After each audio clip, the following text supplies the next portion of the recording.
जिस तूफान से किश्ती को निकाल कर लाने में बिहार के लोगों ने मदद दी, हजारों लाखों कार्यकर्ताओं ने कुर्बानी दी, अंत में आकर नीतीश जी भी उस किश्ती को फिर से उसी तूफान में सौंपने की बात कर रहे हैं। शराब नहीं बंद है बापू, नशा नहीं बंद है बापू। 2005 वाली स्थिति फिर से आ गई तो हम सब लोगों की कुर्बानी बेकार चली जाएगी। पुलिस के अधिकारियों की जेब भरने के लिए कानून है, उनके लिए कानून है, और उस कानून का आड़ लेकर के लोग गरीबों के ऊपर डंडा किस तरह से चलाते हैं। बापू, हम आपसे कहने आए हैं कि भले इन लोगों ने आपके यहाँ कसम खाकर कसम तोड़ दी, लेकिन यहाँ बैठे हुए लोग और उपेंद्र कुशवाहा इस कसम को आजीवन याद रखेगा, कभी तोड़ने का काम नहीं करेगा। जिंदाबाद जिंदाबाद। कौन लोग हैं जेल में? गरीब लोग जेल में, जो पासी समाज के लोग हैं बिहार भर में किस तरह से परेशान। नमस्कार, आप लाइव बिहार देख रहे हैं। मैं हूं राजमोहन तिवारी। राष्ट्रीय लोक जनता दल के राष्ट्रीय अध्यक्ष उपेंद्र कुशवाहा ने आज पश्चिम चंपारण के भितिहरवा स्थित बापू आश्रम से अपने विरासत बचाओ नमन यात्रा की शुरुआत कर दी है। देखिए, तस्वीरें भी हम आपको दिखा रहे हैं किस प्रकार से गाड़ियों की एक लंबी कतार आपको नजर आएगी। उपेंद्र कुशवाहा का काफिला आगे बढ़ता आपको नजर आएगा, और जिस प्रकार से बिहार की राजनीति में उपेंद्र कुशवाहा पिछले कई दिनों से लगातार चर्चा में दिखाई दे रहे थे, और उसके बाद उन्होंने जिस प्रकार नई पार्टी का गठन का ऐलान किया, और उसके बाद ये यात्रा उनकी बेहद महत्वपूर्ण मानी जा रही है। इस दौरान उपेंद्र कुशवाहा ने भितिहरवा स्थित जो तमाम वहां पर लोग पहुंचे हुए थे उस जनसभा को संबोधित भी किया, और एक बार फिर उनके निशाने पर तेजस्वी यादव ही दिखाई दिए।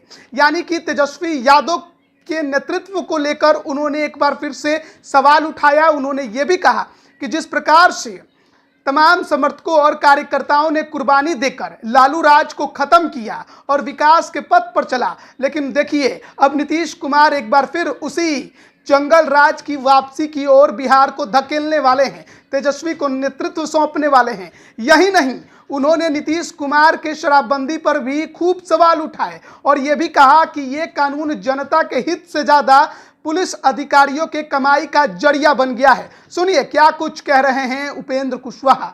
जो स्थिति है उस स्थिति से बिहार को बाहर लाएंगे। बिहार भर में घूम घूम कर यही कहा गया, बिहार भर के लोगों से कहा गया कि हमको ताकत दीजिए, हम बिहार में सुशासन लाएंगे, हम बिहार में जो वर्तमान स्थिति है उससे बिहार को बाहर निकालेंगे। निश्चित रूप से बिहार के लोगों ने ताकत दी तो यह काम हुआ भी, लेकिन अंत में आकर जिस तूफान से किश्ती को निकाल कर लाने में बिहार के लोगों ने मदद दी, हजारों लाखों कार्यकर्ताओं ने कुर्बानी दी, अंत में आकर नीतीश जी भी उस किश्ती को फिर से उसी तूफान में सौंपने की बात कर रहे हैं। हम सब लोगों ने, हमारे साथियों ने विमर्श किया कि अगर यह स्थिति फिर से हो गई, 2005 वाली स्थिति फिर से आ गई, तो हम सब लोगों की कुर्बानी बेकार चली जाएगी। बापू, हम आपसे कहने आए हैं कि भले इन लोगों ने आपके यहाँ कसम खाकर कसम तोड़ दी, लेकिन यहाँ बैठे हुए लोग और उपेंद्र कुशवाहा इस कसम को आजीवन याद रखेगा, कभी तोड़ने का काम नहीं करेगा। जिंदाबाद जिंदाबाद। नहीं बंद है बिहार में, शराब नहीं बंद है। आपको लोग झूठ बोलकर आपको बता रहे हैं कि शराब हमने बंद कर दी। शराब नहीं बंद है बापू, नशा नहीं बंद है बापू, बल्कि पहले से ज्यादा बढ़ गया। पंजाब जैसे राज्य में वहां के युवा किस तरह से ड्रग्स लेकर के, नशीली दवाओं को लेकर के अपनी जवानी को बर्बाद करते रहे हैं। अब सिर्फ पंजाब ही नहीं, अब बिहार भी इस काम से अछूता नहीं। कानून बनाकर अगर अपनी पीठ थपथपा लेंगे कि शराब बंद, तो शराब नहीं बंद है, शराब नहीं बंद है। इस कानून का लाभ गांव के गरीब लोगों को नहीं है। इसका कानून का लाभ अगर किसी को है तो सरकारी अधिकारी, चाहे पुलिस प्रशासन के लोग हों, एक्साइज वाले लोग हों, उनके लिए, उनके लाभ के लिए यह कानून है। गांव के गरीब लोगों के लाभ के लिए कानून नहीं है। पुलिस के अधिकारियों की जेब भरने के लिए यह कानून है। उनके लिए कानून है। और उस कानून का आड़ लेकर के लोग गरीबों के ऊपर डंडा किस तरह से चलाते हैं, डंडा किस तरह से चलाते हैं।